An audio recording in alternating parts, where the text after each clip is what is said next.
शैलों के सामान्य परिचय के उपरांत जो अभी आपसे मेरी बात हुई, इनका वर्गीकरण किया जाएगा।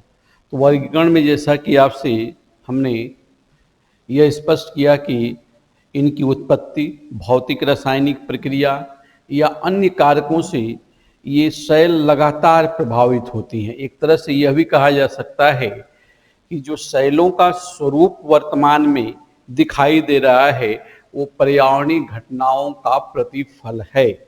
पर्यावरणीय घटनाओं से तात्पर्य पृथ्वी के पर्यावरण में जो भी घटनाएं घट रही हैं, तो पृथ्वी के पर्यावरण में कैसी घटनाएं घट रही हैं। एक विशुद्ध रूप से प्राकृतिक है और दूसरा मानवीय है। यद्यपि मानवीय प्रक्रिया भी प्राकृतिक है, लेकिन मानव अपनी संभावना के आधार पर अपने आप को बाइफरकेट कर लिया। यह घटना मानवीय है और ये क्या है, प्राकृतिक है। तो जो प्राकृतिक परिघटनाएं हो रही हैं, जैसे अंतर्जात बलों के कारण जो भूगर्भिक प्रक्रियाएं संपादित हो रही हैं और अंतर्जात बल की उत्पत्ति हो रही है, कि टेक्टोनिक प्रक्रिया हुई और बड़े पैमाने पर संचलन हुआ, तो कहीं पर प्लेटों में दबाव है तो कहीं प्लेटें एक दूसरे से दूर जा रही हैं। तो दबाव अर्थात संपीड़न के कारण भी चट्टानों के स्वरूप में लगातार परिवर्तन आ रहा है। और ये कहा जाए कि इसके कारण जो है नई प्रकार की चट्टानें भी विकसित हो रही हैं। दूसरी ओर तनाव बल के कारण भी और दबाव बल के कारण दूसरी ओर देखा गया कि जो ज्वालामुखी क्रिया होती है, तो बड़े पैमाने पर ताप जनित मैग्मा निकलता है और वह क्षेत्र विशेष में शीतल होकर बेसाल्ट प्रकार की शैलों को जन्म देता है। तो इस प्रकार से भी क्या हो रहा है, ये परिवर्तनशीलता चल रही है। तो अंतर्जात बलों की प्रक्रिया के कारण जो कुछ स्वरूप हमारे पास प्रकृति में आ रहा है, वो दूसरे बहिर्जात प्रक्रम, जैसे सतह पर हम आ गए तो बहिर्जात शक्तियां, नदी, पवन, हिमानी, सागरी तरंग, ये डायनेमिक है और स्टैटिक भी है। जैसे वेदरिंग में हमने पढ़ा था, अपक्षयन में तापमान है, दाब है, वर्षा है, पाला है, यह भी प्रक्रिया चट्टान के स्वरूप को प्रभावित कर रही है। और इससे अलग मानव की जनसंख्या बहुत ज्यादा हो गई। आज लगभग 7 अरब से ज्यादा मानव है और मानव प्रकृति का उपयोग करके या प्राकृतिक तत्वों का दोहन करके ही विकास की प्रक्रियाओं को आगे बढ़ा रहा है। तो पहले शुरू की क्लास में अभी आज मैंने बताया आपको कि जितनी भी विकासात्मक प्रक्रियाएं हैं, वह जितना भी हम दोहन कर रहे हैं, उसका अधिक से अधिक भाग कहाँ से दोहित हो रहा है, चट्टानों से या भूसतह से, भूगर्भ से। तो मानवीय प्रक्रियाओं के द्वारा भी चट्टानें क्या हो रही हैं, प्रभावित हो रही हैं। तो जो मौलिक प्रक्रियाएं हैं उनको ध्यान में रखते हुए जो परिवर्तनशीलता हो रही है, जो डायनेमिक्स है, जो गतिशीलता है, उसको ध्यान में रखते हुए चट्टानों को 3 भागों में विभाजित कर दिया गया, आग्नेय शैल, अवसादी शैल और कायांतरित शैल। तो जहां तक आग्नेय शैल है, ये प्राथमिक शैल है। अवसादी शैल और कायांतरित शैल क्या होती है, द्वितीयक तृतीयक श्रेणी में आ सकती हैं। लेकिन आग्नेय शैल और जो कायांतरित शैल है, ये रवेदार है। इनमें क्रिस्टलाइजेशन होता है, क्रिस्टलाइजेशन होता है, इसमें क्रिस्टल पाए जाते हैं और यह जो है ढेर युक्त है। जब ये चट्टानों का कायांतरित हो या आग्नेय शैल हो, इनमें जब डिन्यूडेशन की प्रक्रिया होती है, अपर्दन और अपक्षयन होता है और फिर इसके बाद परिवहन के कारकों के द्वारा क्षेत्र विशेष में जमा होती हैं, तो अवसादी शैलों का निर्माण होता है। तो यह क्लैस्टिक रॉक है। आग्नेय और कायांतरित जो है, ये शैलें जो हैं, ये क्या हैं, क्रिस्टलाइन हैं, रवेदार हैं। जबकि यह जो अवसादी शैल है, क्लैस्टिक है, ढेर युक्त है। कहीं से भी ले जाकर हम जमा कर देते हैं, कुछ चीज रखते हैं, उसको ढेर बन जाता है। तो जब आग्नेय शैल और कायांतरित शैलों पर डिन्यूडेशन की प्रक्रिया होती है, रेगोलिथ बनता है अपक्षयन के कारण, स्टैटिक प्रक्रिया के कारण, और फिर क्या करता है, जो डायनेमिक हमारे कारक फैक्टर्स हैं, जैसे नदी है, पवन है, हिमानी है, सागरी तरंग है, मानव भी उसमें आ गया, उसको एक स्थान से दूसरे स्थान तक ले जाकर क्या करता है, परत दर परत जमा करता है, स्ट्रेटिफाइड करता है। तो ऐसी शैलों को नाम क्या दे दिया गया, अवसादी शैलें। अब व्यवहारिक रूप से अगर हम देखना चाहते हैं तो इन प्रवृत्तियों को अलग अलग तरीके से हम क्या करेंगे, पढ़ने की कोशिश करेंगे, लेकिन सतत रूप से लगातार इनमें परिवर्तनशीलता चल रही है। कैसे चल रही है ये देखें आप। ये मैंने आपके लिए बनाया रॉक साइकिल, शैल चक्र। प्राथमिक शैल कौन है? इग्निस। तो इग्निस रॉक का डिन्यूडेशन हुआ तो क्या बनी? Sedimentary rock. और फिर सेडिमेंट्री रॉक मेल्टिंग करने मतलब ताप और दाब गया, मेल्ट हुई तो क्या बन गए? Ignis rock. इसका एक व्यवहारिक उदाहरण, अक्सर आप सब कुछ देखते हो, शुरू की क्लास में भी मैंने आज बहुत कुछ आपको बताया कि व्यवहार में क्या कभी अपने जीवन में इग्निस से सेडिमेंट्री और सेडिमेंट्री से इग्निस बनने देखा है। ईंट का निर्माण होता है, गांवों से लेकर शहरों तक उसका उपयोग हो रहा है। फिर इसके बाद प्राचीन काल में वो मिट्टी के खपरेल बनाए जाते थे जिससे छत बनती थी। वह इसके साथ साथ मिट्टी के खिलौने बनते हैं, अलग अलग और भी कई कई सामग्री मिट्टी की बनती। कैसे बनती? तो पहले मानव क्या करता है सामान्य रूप से कि जो मानव इस क्रिया में संलग्न है, इस आर्थिक क्रिया में संलग्न है, उसको कुम्हार बोलते हैं। तो कुम्हार लोग क्या करते हैं? पहले मिट्टी को खोदते हैं। खोदने का मतलब क्या हुआ? उसको विघटित वियोजित किया, अनाच्छादनात्मक कार्यक्रम हुआ, ले गए मिट्टी में उनको मिलाया, फिर इसके बाद अलग अलग शेप दे दिया। और शेप देने के बाद वो क्या करते हैं? एक भट्ठी या भट्ठा लगाते हैं, उसके अंदर डाल दिया तो अलग शेप हो गया। तो वो क्या होगी? अग्नि से बनी तो इग्निस हो गई। उसी प्रकार से ईंट में भी यही किया जाता है। और ईंट में तो बड़े लेवल पर क्या होता है? कोयला यानी जीवाश्मी ईंधन का उपयोग करते हैं, फिर बोलते हैं ईंट को पका दिया। कई ईंट आप देखते हो कि मोल्ड हो जाती हैं, जहां पर टेम्परेचर ज्यादा वो मोल्ड हो जाती हैं। तो कुम्हार ने या ईंट बनाने वाला सामान्य मिट्टी को काटा, चट्टान को काटा, फिर उसको क्या किया? ईंट के भट्ठों में या सामान्य भट्ठे में डालकर उसको पका दिया तो वो क्या हो गई? इग्निस राख हो गई। लेकिन प्रकृति में भी ये घटनाएं हो रही हैं। प्रकृति में कैसे घटनाएं घट रही हैं?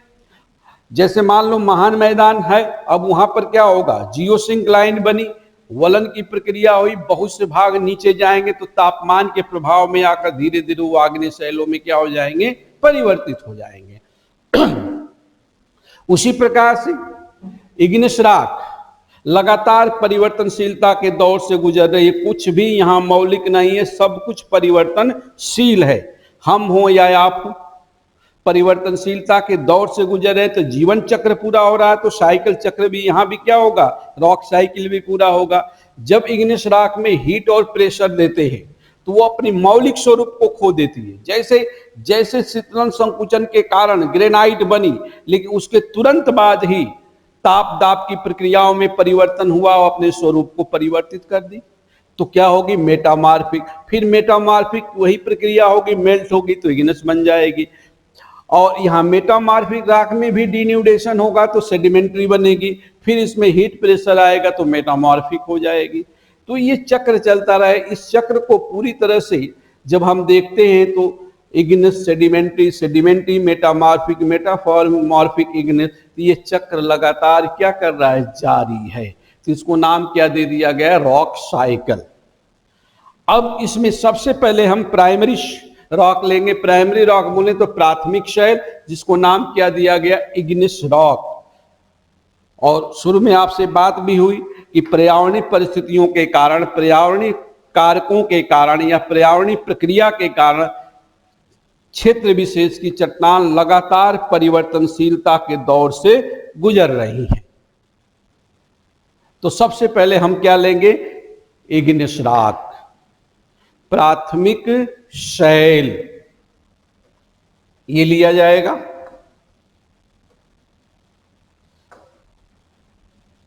देखिए, आग्नेय शैल, आग्नेय शैल को नाम क्या दिया गया? प्राथमिक, प्राइमरी रॉक।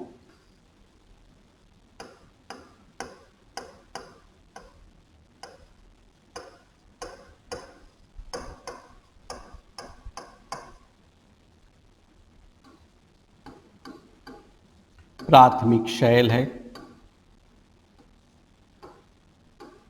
प्राथमिक शैल नाम क्यों दिया गया? देखो, जो प्राथमिक शैल में आती है वो क्या है? ग्रेनाइट है, और दूसरा क्या है? बेसाल्ट है। दूसरी शैल क्या है? बेसाल्ट।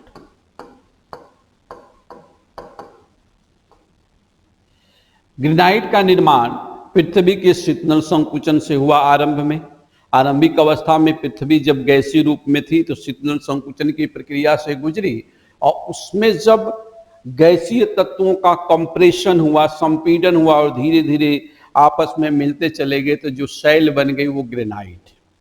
फिर ज्वालामुखी क्रिया के द्वारा जो शैल बनी वो बेसाल्ट हैं। तो ये प्राथमिक प्रक्रियाओं के कारण निर्मित हैं, तो इसीलिए इसको नाम क्या दे दिया गया? प्राथमिक शैल।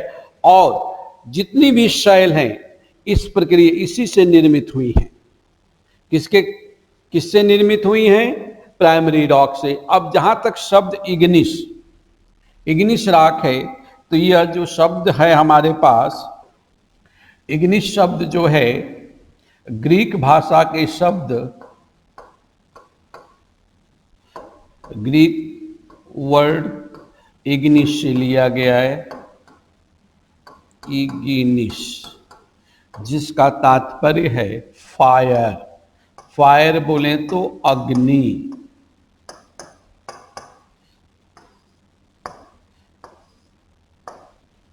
जो शब्द लिया गया ग्रीक भाषा से लिया गया, और ग्रीक भाषा का शब्द है इग्निस, जिसका तात्पर्य क्या है?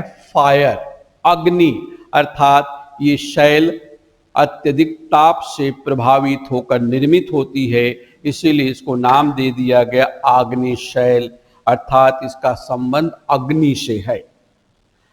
अब आग्नेय शैल जो हमारे पास हैं भूसतह पर या भूसतह के नीचे, इनकी मौलिक विशेषताएं क्या हैं? तो विशेषता नंबर 1, इसको ऐसे ही आपको याद करना है।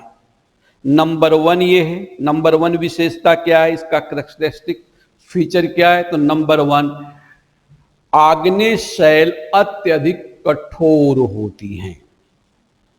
क्या होती हैं? अत्यधिक कठोर होती हैं। इनमें संधियों का विकास नहीं होता है।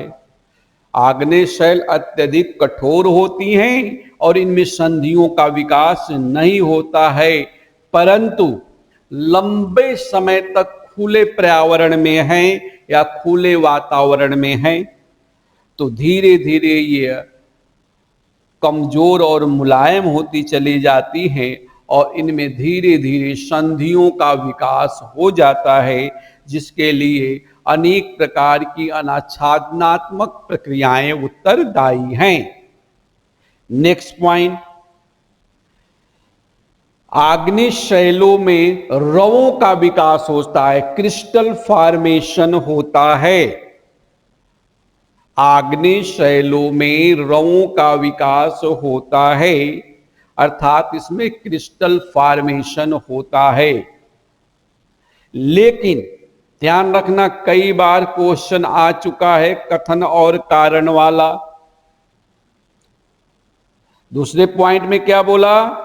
इनमें रवों का विकास होता है, क्रिस्टल फॉर्मेशन होता है, लेकिन रवों की विकास की प्रक्रिया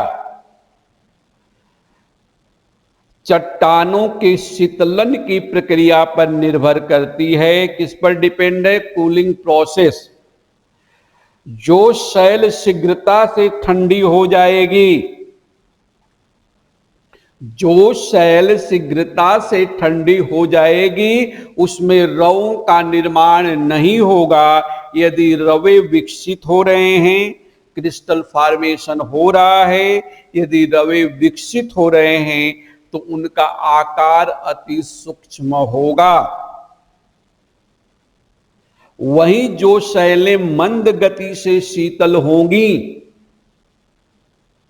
मंद गति से शीतल होगी, कूलिंग प्रोसेस क्या होगा, स्लो होगा, तो उसमें पर्याप्त मात्रा में बड़े बड़े आकार के रवे विकसित होंगे, जैसे कि आंतरिक शैल।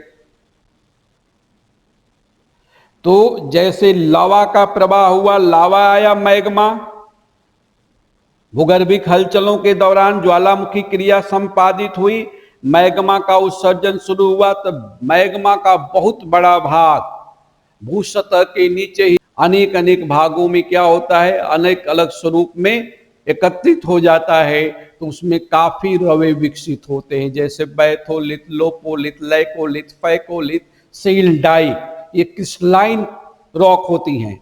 और वही मैग्मा अगर बाहर उत्सर्जित हो रहा है तो उनमें रवों का विकास नहीं होता है, क्योंकि वो शीघ्रता से शीतल हो जाती हैं। तो ध्यान रखना। नेक्स्ट पॉइंट, इनमें जीवाश्म नहीं पाए जाते हैं। इनमें जीवाश्म नहीं पाए जाते हैं क्योंकि ये भूगर्भ से है या प्राथमिक लेवल पर बहुत पहले बनी, जब जीवन की उत्पत्ति नहीं थी। अगर मैग्मा का उत्सर्जन होगा तो मैग्मा में जीवाश्म तो होगा नहीं, तो मौलिक जो आग्नेय शैल है, fundamental igneous rock lakhs the fossils. मौलिक आग्नेय शैलों में जीवाश्म की अनुपस्थिति होती है। अब इस तथ्य से एक क्वेश्चन आपके पास अभी मैं देने वाला हूं। आग्नेय शैलों में धात्विक तथा अधात्विक प्रकार के खनिजों की अधिकता होती है। सामान्यतः धात्विक खनिज अधिक होते हैं। आग्नेय शैलें प्राथमिक शैलें हैं, इन्हीं शैलों से अन्य प्रकार की शैलों का निर्माण हुआ है। तो ये आप दिमाग में इनके गुण क्या हैं, तो पहला हमने क्या बताया है आपको, आग्नेय शैलें अत्यधिक कठोर हैं। आग्नेय शैलों में संधियों का विकास नहीं होता है, लेकिन लंबे समय तक अगर खुले वातावरण में हैं तो धीरे धीरे मुलायम हो जाएगी और इनमें संधियों का विकास होगा, जिसके परिणाम स्वरूप इनका अनाच्छादन आरंभ हो जाता है। आग्नेय शैलों में रवों का विकास होता है। रवों के विकास की प्रक्रिया इसके शीतलन की प्रक्रिया पर निर्भर करती है। जो शैल शीघ्रता से शीतल हो गए उसमें रवों का विकास नहीं होगा। यदि रवे विकसित होते हैं तो उनका आकार अति सूक्ष्म होगा। जो शैलें मंद गति से शीतल होंगी उसमें रवों का विकास पर्याप्त मात्रा में होगा और बड़े आकार में होगा। इनमें धात्विक खनिजों की अधिकता होती है। इनमें जीवाश्म नहीं पाए जाते हैं। ये प्राथमिक शैल है, क्योंकि सभी प्रकार की अन्य शैलों का, अन्य सभी प्रकार की शैलों का निर्माण इसी शैल से होता है। अब देखो, इनमें जैसे क्वेश्चन की मैं बात कर रहा हूं, तो आग्नेय शैल कौन है? बेसाल्ट है। तो प्रश्न आपके पास जा रहा है,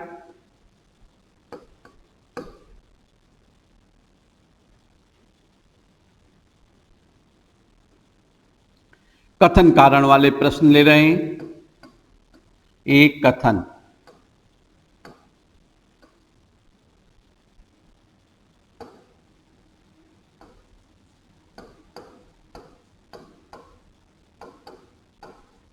बेसाल्ट आग्नेय शैल है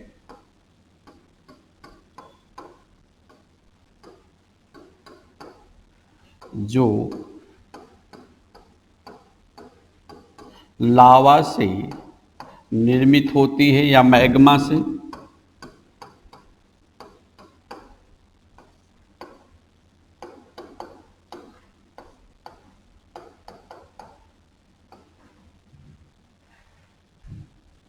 और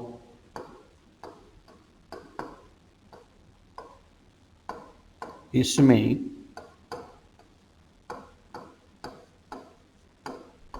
जीवाश्म नहीं पाया जाता है।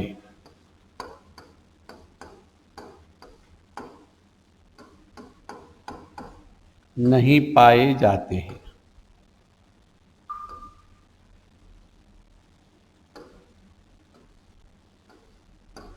नहीं पाए जाते हैं।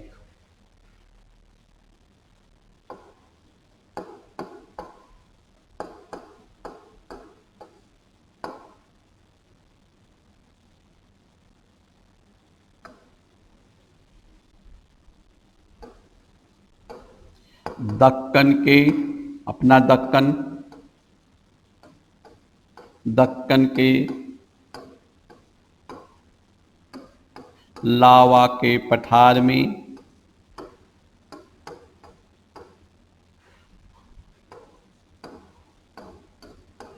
पर्याप्त मात्रा में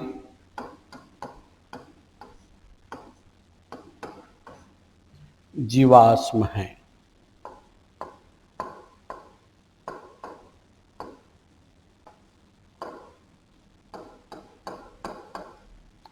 प्रश्न को देखो, बेसाल्ट आग्नेय शैल है जो लावा से निर्मित है, इसमें जीवाश्म नहीं पाए जाते हैं। तो पहला स्टेटमेंट आपके लिए एकदम सीधे सीधे लग रहा है, ये सत्य है और सत्य है भी। दक्कन के लावा के पठार में पर्याप्त मात्रा में जीवाश्म हैं। अब यहां सवाल ये हो गया, दक्कन का पठार लावा का पठार है और जीवाश्म है, तो आपके दिमाग में जो बातें घूमेंगी पहले स्टेटमेंट के आधार पर अगर देखने की कोशिश करेंगे तो ये निश्चय ही गलत है, लेकिन सत्य है। सेंटेंस देखें, दक्कन के लावा के पठार में पर्याप्त मात्रा में जीवाश्म हैं, तो ये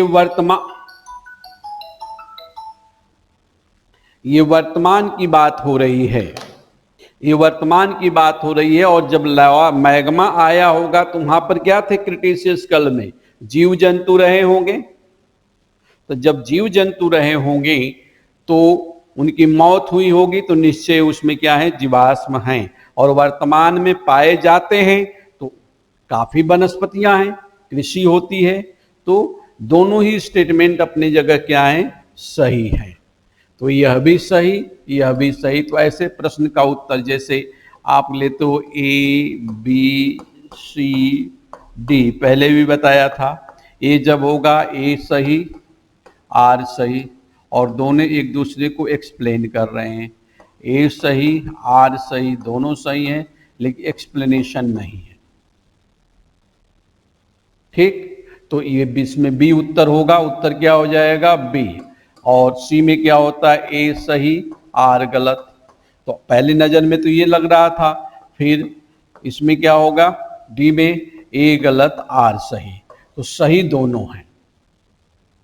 तो ऐसे प्रश्नों में अक्सर आप फंस जाते हैं। तो कई बार क्लास में हमने बोला कि आपको क्या करना चाहिए, संकल्पनात्मक और व्यवहारिक दोनों पहलुओं को ध्यान में रखना चाहिए। इसी प्रकार से रवों के विकास से संबंधित क्वेश्चन भी आपके पास आ सकते हैं।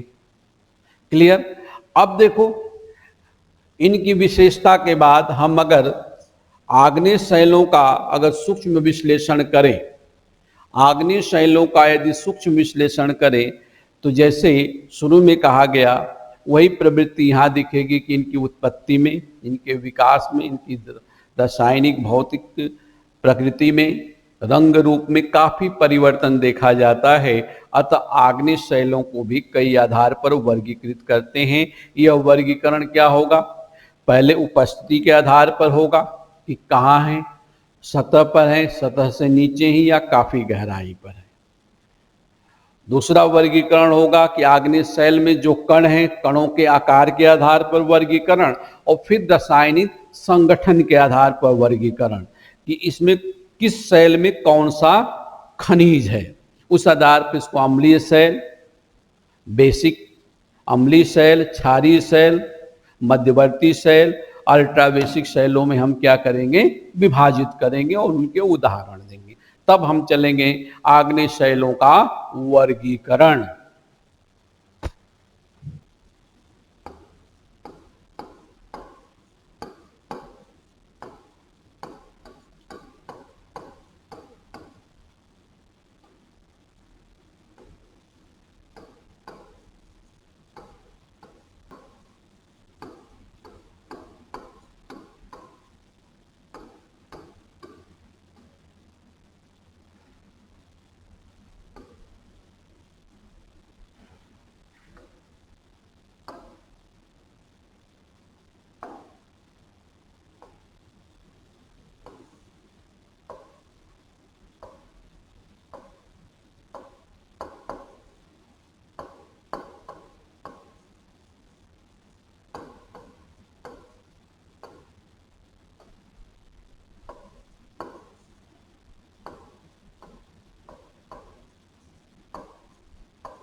आग्नेय शैलों को 3 आधार पर वर्गीकृत करते हैं सामान्यतः।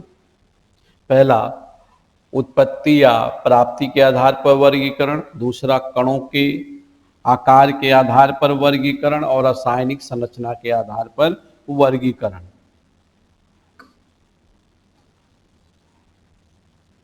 कणों के आकार के आधार पर।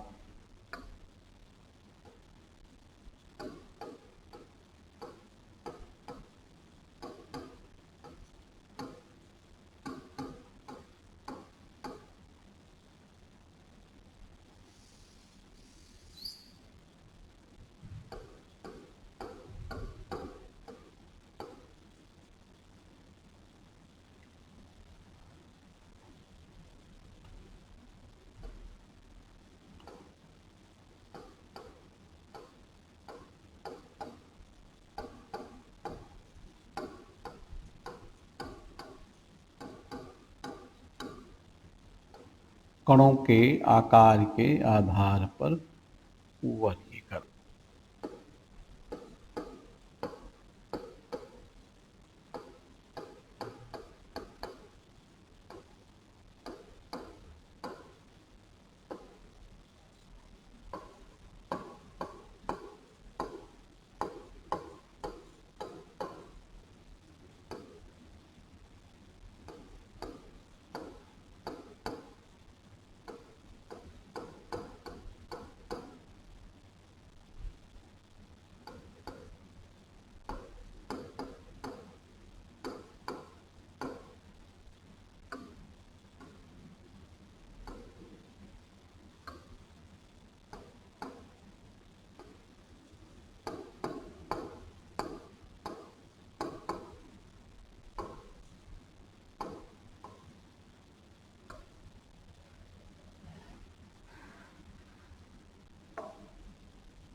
देखें आग्नेय शैलों का वर्गीकरण। तो आग्नेय शैलों को कई आधार पर वर्गीकृत करते हैं। नंबर 1 है उत्पत्ति या प्राप्ति के आधार पर, on the basis of mode of occurrence and origin. कणों के आधार पर, on the basis of texture of particles. और रासायनिक संरचना के आधार पर। तो पहला वर्गीकरण जो है उत्पत्ति के आधार पर। तो उत्पत्ति के आधार पर हम क्या देख रहे हैं कि इसे हम 2 भागों में बांटते हैं। उत्पत्ति के आधार पर शैलों का वर्गीकरण। तो उत्पत्ति के आधार पर अंतः या अंतर्जात शैल, अर्थात जो आंतरिक भाग में शैलें बन रही है पृथ्वी के, और बाह्य या बहिर्जात शैल।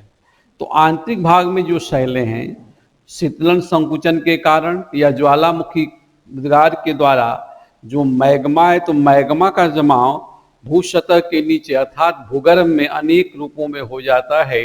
तो ऐसे शैलों को हम अंतर्जात शैल कहते हैं।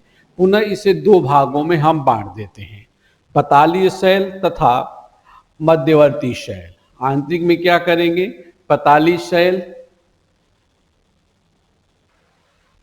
प्लूटोनिक राख और मध्यवर्ती शैल।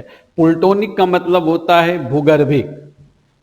प्लूटोनिक जो प्लूटो शब्द लिया गया, ये भूगर्भ के देवता माने जाते हैं यूरोप के या ग्रीक वासियों के, तो नाम दिया गया प्लूटोनिक रॉक। तो प्लूटोनिक मतलब पताली, पताल में।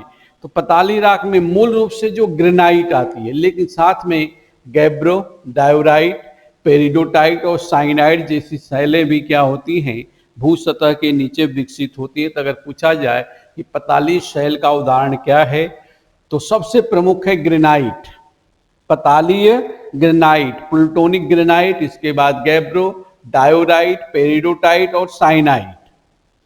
अब देखो जो ये शब्द दिए गए इसने कि पताल में ही है, अनाच्छादन की प्रक्रियाओं के कारण ये शैलें जो है सतह पर भी दिखाई देते हैं, लेकिन मौलिक रूप से ये कहाँ निर्मित हुई, पताल में। किस प्रकार से निर्मित हुई, शीतलन संकुचन, प्रेशर पड़ा, दबाव पड़ा और धीरे धीरे शीतल होती चली गई और इनका निर्माण होता चला गया। इसके बाद है मध्यवर्ती शैल। तो मध्यवर्ती शैल वो हैं जो भूसतह के ठीक नीचे हैं, पताल से ऊपर और भूसतह के नीचे, और इन शैलों का निर्माण उस समय होता है जब ज्वालामुखी क्रिया संपादित होती है और मैग्मा बड़े स्तर पर यानी अत्यधिक मात्रा में भूसतह के नीचे ही जमा होकर धीरे धीरे शीतल होकर कई स्वरूप प्राप्त कर लेता है। और ज्वालामुखी स्थलाकृति जब आपको कराई गई थी तो उसमें डिटेल कराया गया था। उदाहरण क्या है आप देख रहे हैं और इसका डायग्राम भी साथ में आप देख लें। Batholith, lopolith, laccolith, phacolith, seal तथा डाई, इन सब की जब वहाँ ज्वालामुखी के द्वारा निर्मित स्थलाकृति को कराया गया था तो अंतर्जात स्थलाकृति में ही आया था। यह भी अंतर्जात शैल है। बैथोलिथ, यदि मैग्मा का जमाव भूसतह के नीचे, मैग्मा का जमाव भूसतह के नीचे बड़े गुंबद के स्वरूप में हो जाता है, गुंबदा आकार, तो उसको नाम दिया गया बैथोलिथ। बैथो मतलब गुंबद होता है। वहीं यदि मैग्मा का जमाव छिछली बेसिन या उतलाकार बेसिन के रूप में होता है तो उसे नाम देते हैं लोपोलिथ। यदि मैग्मा का जमाव भूसतह के ठीक नीचे उतलाकार या छोटे गुंबद के समान होता है तो लैकोलिथ। अगर लहरदार रूप में होता है तो फैकोलिथ। वहीं यदि ये सीधा पट्टी के रूप में दिखाई देता है क्षैतिज रूप में तो उसको सील कहते हैं, अगर लंबवत है तो डाइक कहते हैं। इसके साथ साथ कुछ मैग्मा बड़े मैग्मा का जमाव कुछ लेवल पर या स्तर पर हम देखते कहाँ हैं,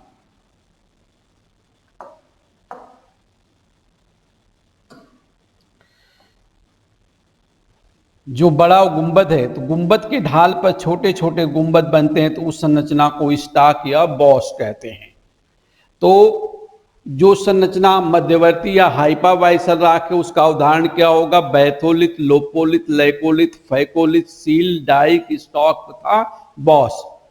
और इनके विषय में ज्वालामुखी में काफी आपसे डिटेल्स हमने बात कर ली थी, यहाँ सिर्फ आपको उदाहरण दिमाग में रखना है। इसके बाद दूसरे प्रकार की जो शैल है बाह्य या बहिर्जात शैल, तो ये ज्वालामुखी क्रियाओं के द्वारा ही आप देख रहे हो विस्फोटक प्रकार की शैल और शांत प्रकार की शैल। तो विस्फोटक प्रकार की शैल में बम, लैपली, ब्रेसिया, टप।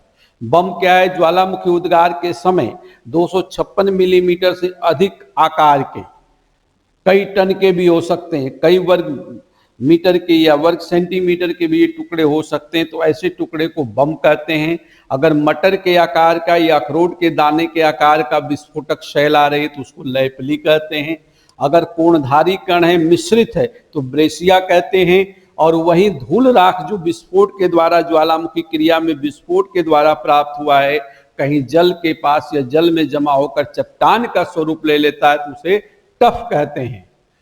दूसरा है शांत प्रकार की शैलें। तो शांत प्रकार की शैलों का निर्माण शांत प्रकार के ज्वालामुखी से होगा, सामान्यतः दरारी उद्भेदन वाले ज्वालामुखियों के द्वारा होगा, जहां पर मैग्मा का प्रवाह, लावा मैग्मा का प्रवाह होता है और लावा के रूप में वो बड़ी विस्तृत क्षेत्र में लावा के पठार का निर्माण कर लेते हैं। तो ऐसे शैलों को नाम दिया गया शांत प्रकार की शैल, लावा प्रवाह से निर्मित शैल। शांत प्रकार की शैल कौन हो गई, क्वाइट टाइप ऑफ द शैल, quite type of the rock, लावा से के प्रवाह से निर्मित शैल जैसे लावा के पठार होते हैं। इनमें देखो ध्यान क्या करना है आपको, उदाहरण जो क्वेश्चन आपसे पूछे गए, कई बार उदाहरण पूछे गए कि पताली शैल में कौन कौन है, तो जो सामान्य किताबें उसमें सिर्फ ग्रेनाइट दिया जाता है, लेकिन ग्रेनाइट, गैब्रो, डायोराइट, पायरोटाइट था, पेरिडोटाइट तथा साइनाइट है। मध्यवर्ती में batho, lopo, laco, phaco, sill, dyke, stock boss आएंगे। ज्वालामुखी में खूब विधिवत चर्चा हुई थी। विस्फोटक में बम, लैपली, ब्रेसिया, टफ आएंगे और शांत प्रकार में क्या आएंगे, लावा प्रवाह से निर्मित शैल, जो सामान्यतः लावा का प्रवाह जब दरारी उद्भेदन के द्वारा होता है तो उससे निर्मित शैल को शांत प्रकार की शैल कहते हैं। बाकी ये डायग्राम मैंने वहां भी लिया था, ज्वालामुखी में भी, और फिर यहाँ भी ले लिया। Batho, lopo, laco, phaco, sill, dyke, stock, boss means batholith, lopolith, laccolith, phacolith, sill, dyke, stock और बॉस। तो इनको बहुत अच्छी तरह से कर लेंगे। अब इसके बाद हम लेंगे कणों के आकार के आधार पर चट्टानों का वर्गीकरण। देखिए दूसरा वर्गीकरण है कणों के बनावट के आधार पर वर्गीकरण, classification on the basis of texture of particles. अर्थात जो चट्टानों के टुकड़े हैं, चट्टान खनिजों से बनी है, ये आपको पता है, और जितने भी यहाँ पदार्थ होते हैं उनमें क्या होते हैं, मॉलिक्यूल्स होते हैं, और मॉलिक्यूल्स का जब संयोजन होता है तो पार्टिकल्स बनते रहते हैं। तो जो पार्टिकल्स हैं, तो बहुत सी चट्टानों में संयोजन बहुत बड़े बड़े टुकड़ों का है, बहुत में अति बारीक है। कुछ चट्टानें जो होती कणहीन होती, जैसे ग्लास आप देखते हो, जो ग्लास होता है वो कणहीन दिखाई देता है, लोग वास्तव में कण होता है लेकिन बहुत सूक्ष्म होता है।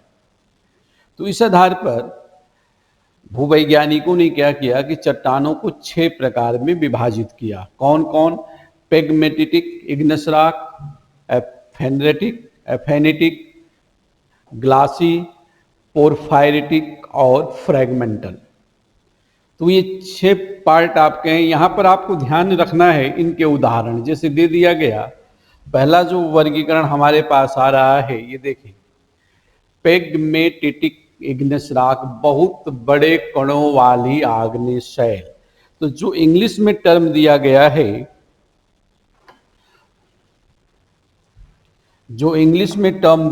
है, इस टर्म को भी कभी कभी देवनागरी लिपि में लिख देते हैं पेगमेटिटिक। जैसे ये लिखा गया ना, पेगमेटिटिक ग्रेनाइट, पेगमेटिटिक डायोराइट, पेगमेटिटिक साइनाइट। तो इनको वो देवनागरी लिपि में ही लिखकर आपके पास दे देंगे। तो इस टर्म्स को भी क्या करना, जितने भी टर्म हैं इनको आपको दिमाग में रखना है। तो पहला क्या आ गया, पेगमेटिटिक सॉरी,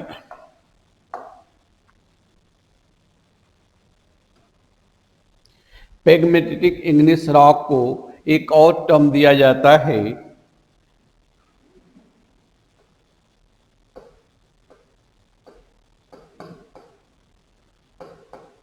ग्रेनाइट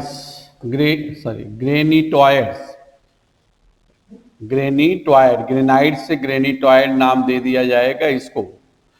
तो पेगमेटिटिक को एक नया नाम ये दे दिया गया क्या नाम आ गया, ग्रेनिटॉइड इग्नेस रॉक या पेगमेटिटिक इग्नेस रॉक। इधर से देख लें, ग्रेनिटॉइड या पेगमेटिटिक इग्नेस रॉक अर्थात बहुत बड़े कणों वाली आग्नेय शैल, या ऐसी शैल जिसके अंदर जो कण निहित है उनका आकार बहुत बड़ा है, जैसे पेगमेटिटिक ग्रेनाइट, पेगमेटिटिक डायोराइट, पेगमेटिटिक साइनाइट।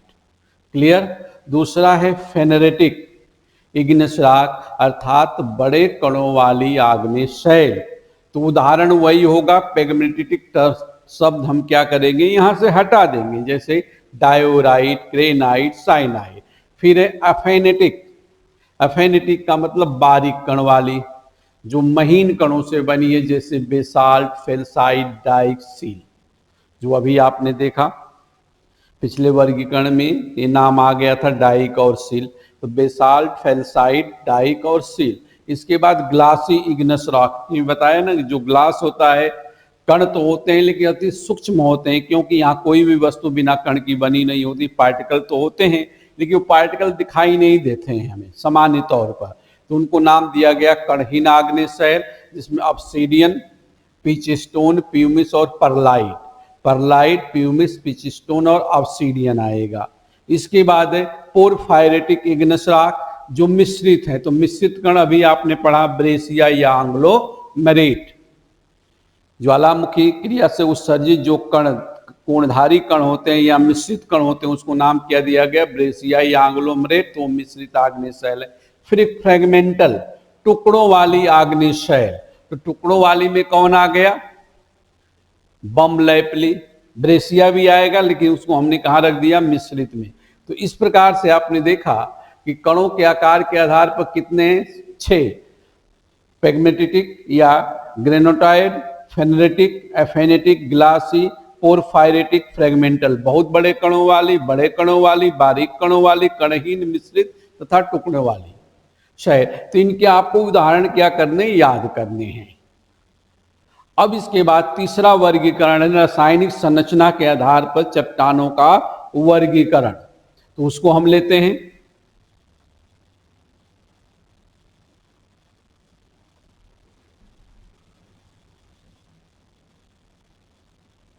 देखो, आग्नेय का जो तीसरा वर्गीकरण है रासायनिक संरचना के आधार पर, इसको सारणीगत हमने प्रस्तुत कर दिया, खूब आराम से आपको याद हो जाएगा। तो रासायनिक संरचना के आधार पर अगर देखा गया तो अम्लीय शैल है, क्षारीय शैल है, मध्यवर्ती शैल है, अल्ट्रा बेसिक शैल है। Means acidic rock, basic rocks, intermediate rocks and ultra basic rocks. अब इनकी विशेषता क्या है? अगर वर्गीकरण में आप देखते हो तो अधिकतर क्वेश्चन यहीं से आए हुए हैं।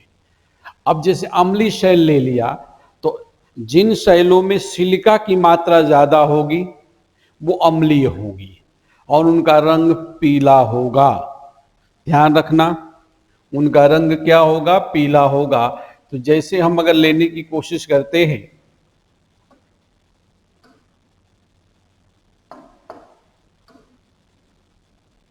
तो इसमें सिलिका की मात्रा आपको कितनी दिख रही है? सिलिका की मात्रा 65 से 85%। फेल्सपार की मात्रा अधिक है, इसमें मैग्नीशियम और आयरन की मात्रा कम है। रंग इसका क्या होगा? पीला। घनत्व 2.7 से लेकर 2.8 ग्राम पर सेंटीमीटर क्यूब। आंतरिक संरचना में भी इसकी बात हुई थी। तो जब घनत्व हम लेंगे तो ग्राम पर सेंटीमीटर क्यूब में लिया जाएगा, ग्राम प्रति घन सेंटीमीटर। और एग्जाम्पल क्या है? सबसे अच्छा एग्जाम्पल इसका ग्रेनाइट है, और ये काफी मजबूत शैल होती है, कठोर शैल होती है, तो इसमें अपर्दन मंद गति से होता है। अगर देखो, किसी भी एग्जामिनेशन को देखो, किसी भी कमीशन के एग्जामिनेशन को देखो, तो अगर 20 वर्ष के क्वेश्चंस को आप देखोगे तो इनमें से हर पॉइंट से क्वेश्चन आ गया। सिलिका की मात्रा कितनी होगी? ये फेल्सपार की मात्रा कितनी होगी? अधिक या कम? मैग्नीशियम आयरन कम होगा, रंग पीला होगा, घनत्व इतना। और ग्रेनाइट इसका उदाहरण है, और इनमें अपर्दन मंद गति से होगा क्योंकि ये कठोर है। तो जो भी अम्लीय शैल है तो उसमें सिलिका की मात्रा है, उनका रंग पीला होगा, आयरन मैग्नीशियम की मात्रा कम होगी। फेल्सपार नामक खनिज की मात्रा सर्वाधिक किसमें होती है? ग्रेनाइट में। क्लियर? इसके बाद दूसरा हमने लिया क्षारीय शैल। तो सिलिका की मात्रा इसमें क्या होगी? 45 से 60%। इसमें फेरो मैग्नीशियम तत्वों खनिजों की मात्रा ज्यादा है। अगर फेरो मैग्नीशियम तत्व ज्यादा है तो रंग इसका क्या होगा? गहरा होगा, और इसमें फेल्सपार की मात्रा अपेक्षाकृत क्या है? कम है। इसके बाद आप देखो, इसका घनत्व थोड़ा सा ज्यादा ग्रेनाइट से होगा, 2.8 से 3। अपर्दन अपेक्षाकृत शीघ्रता से होगा। उदाहरण बेसाल्ट, गैब्रो, एंडेसाइट। तो तुलनात्मक अध्ययन करें, याद हो जाएगा। फिर इसके बाद हम आगे सिलिका में, मध्यवर्ती शैलों में इंटरमीडिएट रॉक। मध्यवर्ती शैल हिंदी में अगर लेंगे तो हाइपाबाइसल को भी कहा गया, जिसमें क्या था? Batho, lopo, laco, phaco, sill dyke. यानी batholith, lopolith, laccolith, phacolith, sill dyke और स्टॉक बास्ट, उसको भी हिंदी में मध्यवर्ती ही कहा गया, लेकिन वो गहराई के अनुसार है। यहाँ पर रासायनिक संगठन के आधार पर दिया गया, तो इसमें सिलिका की जो मात्रा है मध्यवर्ती है। देखो, 65 से 85 तो अम्लीय शैल और 45 से 60 ये, तो बीच में 60 से 65% बच गया। तो 60 से 65% अगर सिलिका है तो वो क्या होगी? मध्यवर्ती शैल होगी, और इसका गुण दोनों से मिश्रित होगा। ये बहुत ज्यादा पीली नहीं होगी और बहुत ज्यादा गहरी नहीं होगी रंग, ये बीच का रंग होगा, हल्का रंग। और इनका घनत्व कितना है? 2.75 से 2.8, जितना कि आपने अम्लीय शैल का देखा। और इसमें उदाहरण जो है डायोराइट है और एंडेसाइट है। डायोराइट के साथ क्या है? एंडेसाइट। ध्यान रखेंगे, डायोराइट के साथ क्या है? एंडेसाइट। अब इसके बाद अल्ट्रा बेसिक में लिया तो अल्ट्रा बेसिक सेल में सिलिका की मात्रा सबसे कम होगी, 45% से कम। घनत्व थोड़ा ज्यादा होगा, 2.8 से 3.4। और उदाहरण क्या है इसका? पेरिडोटाइट। तो इस तरह से तुलनात्मक अध्ययन आप कर लेंगे, तुलनात्मक अध्ययन करेंगे तो बेहतर होगा। तो ये वर्गीकरण किसका हो गया? आग्नेय शैल का। पहले हमने लिया स्थिति और उत्पत्ति के आधार पर, तो आंतरिक शैल, बाहरी शैल। इसके बाद कणों के आकार पर लिया तो 6 प्रकार के हो गए। फिर इसके बाद इनका वर्गीकरण हमने ले लिया किसके आधार पर? रासायनिक संगठन के आधार पर, और इनकी मूल जो गुण है ये है। इस तरह से आप तुलनात्मक अध्ययन कर लेंगे। क्लियर? इतना कर लेंगे। फिर इसके बाद आग्नेय शैल में मौलिक जो शैल है, ग्रेनाइट की विशेषता कराएंगे, बेसाल्ट की विशेषता कराई जाएगी। इसके बाद इनसे बदलते हुए फीचर, क्योंकि प्राथमिक शैल है तो अपक्षयन अपरदन के कारण कुछ विशिष्ट शिलाकृतियों का निर्माण करती हैं, उन पर चर्चा करने के बाद अवसादी शैल, अवसादी के बाद फिर क्या आ जाएंगे? रूपांतर।